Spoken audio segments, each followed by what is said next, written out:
The 2017 election to the Northern Ireland Assembly was held on Thursday, 2 March 2017. The election was held to elect members following the resignation of Deputy First Minister Martin McGuinness in protest over the Renewable Heat Incentive scandal. McGuinness's position was not filled, and thus by law his resignation triggered an election.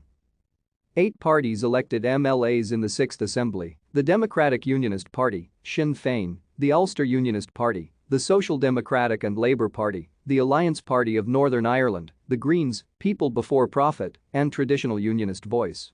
There was also one independent Unionist MLA. It was the 6th election since the Assembly was re-established in 1998 and the first to implement a reduction in size to 90 MLAs. 1,254,709 people were registered to vote in the election.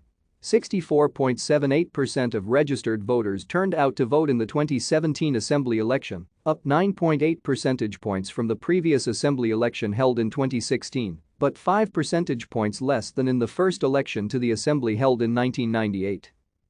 Theresa Villiers, Secretary of State for Northern Ireland, announced in 2013 that the next Assembly election would be postponed to May 2016 and would be held at fixed intervals of 5 years thereafter. Thank you for watching. Like and subscribe if you would like to view more of our videos. Have a nice day.